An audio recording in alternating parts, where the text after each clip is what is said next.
Hello everyone, welcome back to my channel. কেমন আছো তোমরা সবাই? আজকে অনেকদিন পর তোমাদের সাথে শেয়ার করতে চলে এসেছি কাতলা মাছের কালিয়া। তো তোমরা হয়তো অনেকেই ট্রাই করে থাকতে পারো, কিন্তু আমার জন্য এই রেসিপিটা একদম নতুন। তো তোমাদের সাথে আমি শেয়ার করতে চলেছি, আর আশা করি ভালো লাগবে তোমাদের ভিডিওটা। তো স্কিপ করো না, পুরোটা দেখো। তো আমি মাছগুলো ভালো করে ধুয়ে নিয়ে নুন হলুদ মাখিয়ে হালকা করে লাল লাল করে একটু ভেজে নেব। একটু কড়া করে ভাজলেই আবার মাছের টেস্টটা নষ্ট হয়ে যায়, তাই আমি হালকা করে ভেজে লাল লাল করে তো তুলে নেব।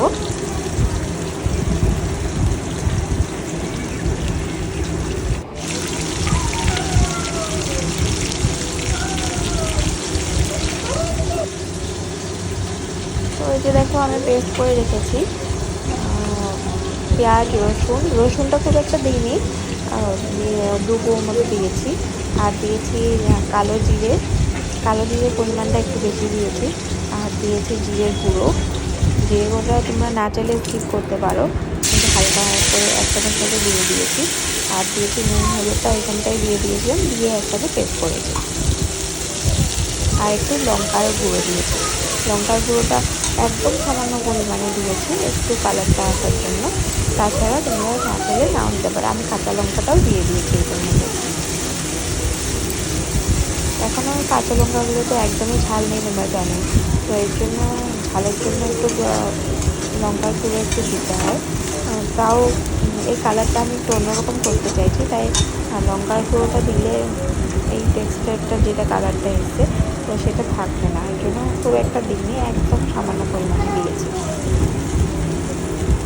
তো আমি এটা দিয়ে একটু জলটা দিয়ে দিলাম, আর একদম স্টিম করে দিয়েছি। একটু হালকা করে নেড়ে চেড়ে তারপর সামান্য পরিমাণে জল দেবো, মানে একদম মাখা করে করবো। কারণ বেশি জল দিলে আবার এটা টানতে গিয়ে এই টেস্টটা আবার অন্যরকম হয়ে যাবে। এর জন্য আমি হালকা জল দিয়ে মাখতে থাকবো। এখন আমি জল দিয়ে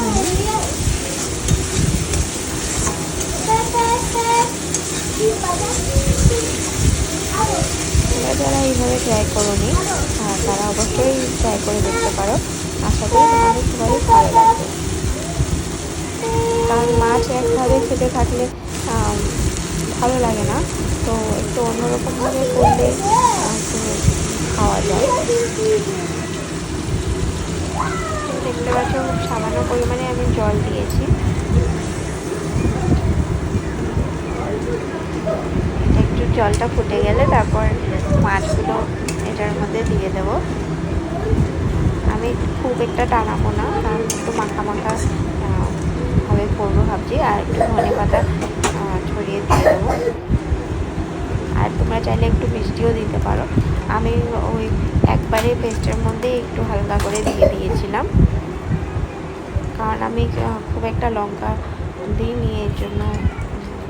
কারণ মানে বাচ্চাও আছে, তো বাচ্চা যাতে খেতে পারে এর জন্য খুব একটা ঝাল দিইনি আমি।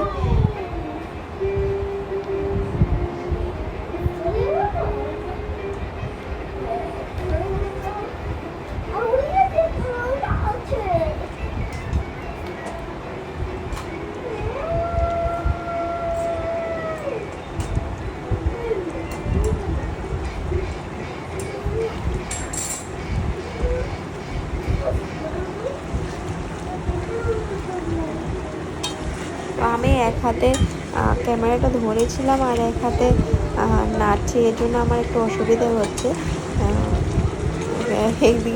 একদিকে বেঁকে গেছে, মানে এক সাইডে হয়ে রয়েছে ফোনটা, এর জন্য একটু অসুবিধে হচ্ছে এক হাতে ধরে এক হাতে নাড়তে। কারণ আমি এটা ধরতেও পারছি না যে ধরে ভালো করে নাড়বো, এক হাত দিয়েই করছি। আবার ভয়ও করছিল যে আবার কড়াইটা। চলো, আমার মাছ রেডি হয়ে গেছে, এবার আমি নামিয়ে নেবো। আর কালারটা দেখো, জাস্ট অসাধারণ লাগছে। আর তোমরাও নিশ্চয়ই ট্রাই করে দেখো, আশা করি ভালো লাগবে।